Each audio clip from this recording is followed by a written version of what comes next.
The Idol just released on HBO co-starring The Weeknd, but his character specifically, everything feels a little bit off. From his creepy demeanor to specific pieces of dialogue, I think there's something seriously wrong with Tedros.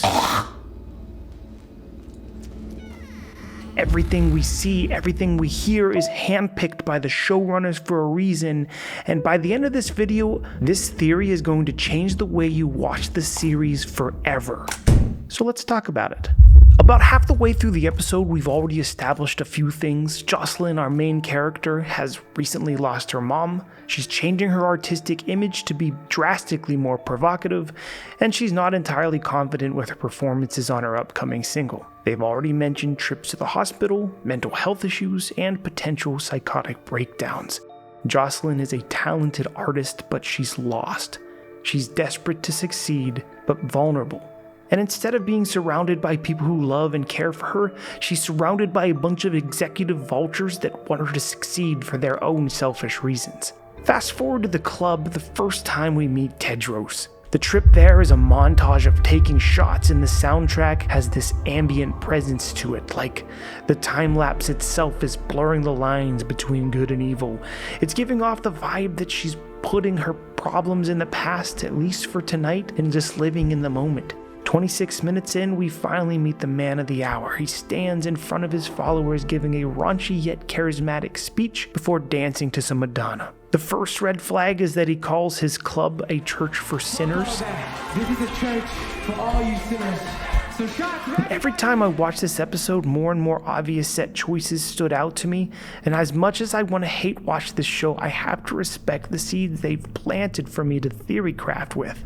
Shortly after this, there's a scene where her friend asks the bartender for water, and the bartender once again sasses her.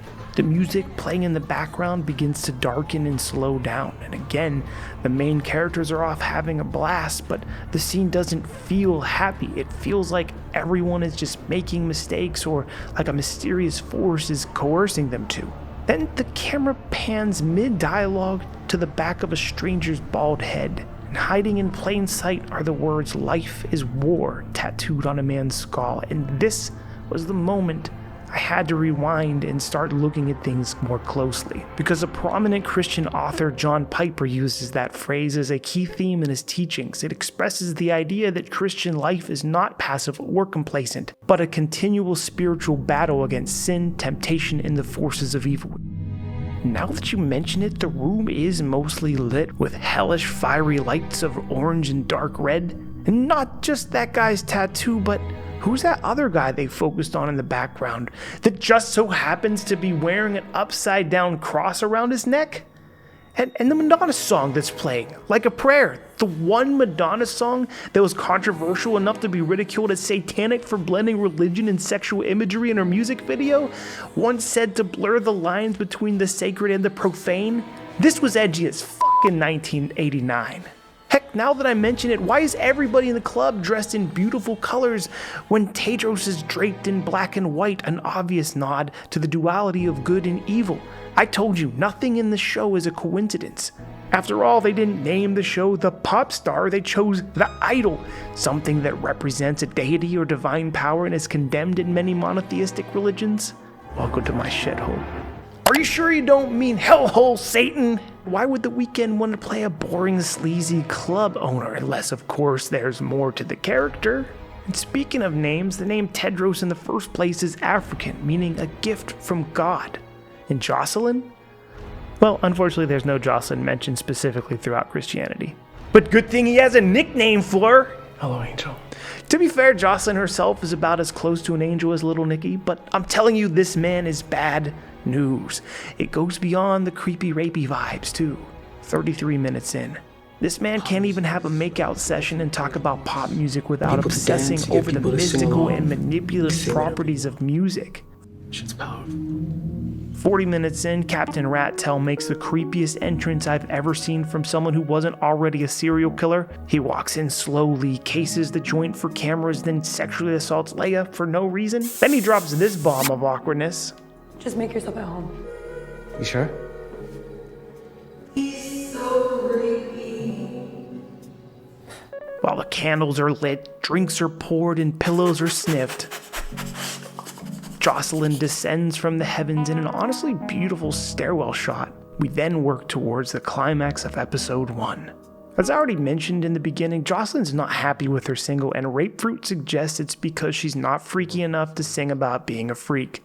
Luckily for him, he's the only one with the power to make her a bona fide freak. Cue some icy foreplay, then he veils her head with her own dress, and for like 30 seconds, I'm into it. And then he does this. After everything, they don't continue to hook up. He doesn't tell her the safe words. He just says, "Oh, you can sing." Everything about this episode has themes blurring the lines of good and evil, from theology to sexuality, and the Weeknd's character is the one leading and embracing the sinfest. And I think this entire scene was not only bondage, but something more ritualistic. This is her deal with the devil moment. She's trading the last drops of her innocence and giving in to her darker desires. In return, he blesses her with confidence. So that's it. That is my theory for... Wait, surely there can't be more, right? The episode ends at the cringy knife in mouth scene, right? Not a chance. As if it wasn't confusing enough, the end credits are the second nod this episode to Prince.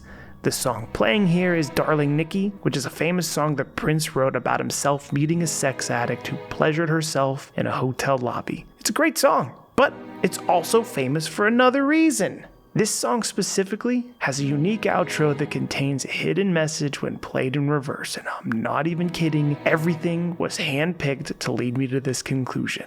There was a somewhat common trend in the late 1900s where Christians were blaming musicians for hiding hidden satanic messages in their music to corrupt the youth, and Prince was no exception to the phenomenon. This is the song Darling Nikki played normally.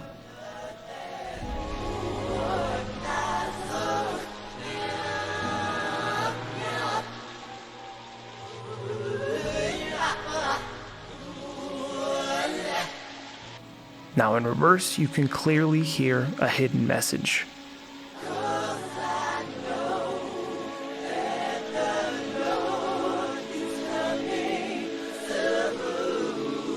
One of the greatest trolls of all time. When played in reverse, it actually reveals a positive message about Christianity. He clearly says, "I am fine because I know the Lord is coming soon." So in conclusion, what do you think? While you make up your mind in the comments below, I'll be selling my soul for 10k subs by the end of the summer, so please hit those buttons if you want to help. And I'll let this theory fade out with just one last piece of evidence from the episode. Pay close attention to the TV dialogue when the girls are sitting on the couch watching Basic Instinct, because I think they're still a step ahead. You make stuff up, it has to be believable. It's called suspension of disbelief. I like that. It's gonna be fine. Suspension of disbelief. Thanks for watching.